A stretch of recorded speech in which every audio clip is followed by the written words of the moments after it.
Public education in the United States, is it effective?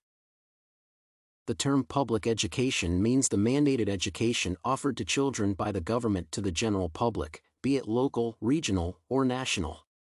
It is provided in most cases by an organization of civil government, and it is financed by taxes in part or whole.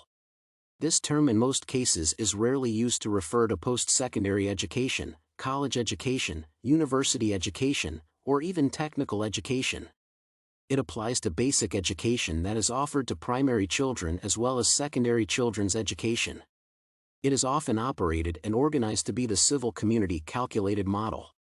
Public education is broad just as the government itself. Public education can be provided in several settings such as in-home, and distance learning can also be provided by employing, visiting, and supervising teachers. It can also be made available in non-home settings such as in shopping mall spaces. According to George and Harold, to differentiate public education from publicly funded education, four characteristics are important to take into consideration. This public education entails compulsory attendance by the student up to a certain standard or age, teacher's certification either by the teacher's organization or the government itself, curricula certification by the teacher's organization or the government, and finally the government avails any standards and testing that should be followed in the implementation of public education. The first American public school where public education was offered was established on January 2, 1643, with the center of attention being on elementary education K-th grade. Schools got public supplies but were not offered complete freedom to make their programs. Public education remained a social issue until the 1830s. Several adjustments have followed this system of education up to date. Recently, public education has suffered much criticism because of its shortfalls that have compromised its effectiveness in the United States. Different politicians have argued that public education has had disastrous results, particularly in inner cities where school performance has been calculated by the standardized tests that are offered to students, and these tests are administered by the state itself. Of great concern is the criterion to be used to fix schools that more often perform badly and have a large number of students whose performance in those tests is also poor. These schools are heavily populated, and the number of students per class, popularly referred to as class size, overwhelms the services of a single teacher. As a result, students lack the needed attention from their teachers, thus losing the morale to work hard.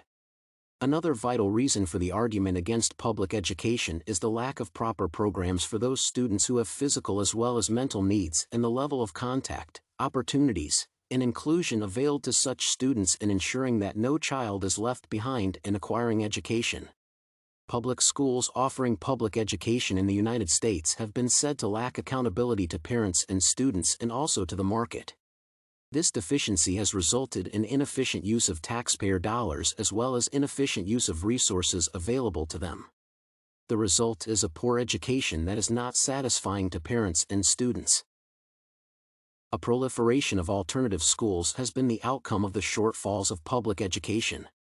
The most famous alternative schools are the rise of charter schools, which are publicly funded and are owned by the public but are operated and run by independent bodies without the involvement of the local school district. They have mixed results on the performance of students on standardized tests, and they have less bureaucracy as opposed to public schools, which have too much bureaucracy. Due to this, libertarian groups and the Alliance for the Separation of School and State have collectively declared their discontent with public education and called for its full abolishment. In his essay, Nathaniel Branden equated education to shoes and gave an argument that just like private enterprises provide more efficient goods and services to their customers who are vital to it, private schools also provide the most efficient education than public schools owned by the government. He continued to express dissatisfaction towards public education by stating that public education systems hand out mechanisms for ideological enforcement. One political solution to public education that has been agitated by the Republican Party of the United States is the use of vouchers. Students from underperforming districts would be supported financially by the government so that they attend the schools they feel they can be able to improve their performance once they enroll in those schools. This is a measure perceived as important in ensuring that public schools compete with private schools in terms of service delivery. This is because the more students a school gets, the more money the school gets, and vice versa. So, for public schools to get enough money to sustain their programs, they will need to ensure that performance is higher than that of private schools. In this respect, the public schools will be accountable and efficient to both parents and students. This proposal is also perceived to be all-inclusive because the physically and mentally impaired children will also have a chance to attend schools where they feel that their learning problems are more cared about. Market accountability is seen as one result that will emerge from the implementation of the school voucher, and the results can be emulated by other public schools that perform poorly. In conclusion, public education in the United States of America has not yielded the expected fruits of the education system. Much advocacy has gone on the need to change public education or even do away with it. The recent rise of other alternative schools is a clear picture of public dissatisfaction with the public education system. It is, therefore, true to state that public education in America is not effective. The continued deterioration of performance in most district schools has shown that public education is not effective. Public demand for public education has also reduced, with the politicians crying foul of the inefficiency in public schools.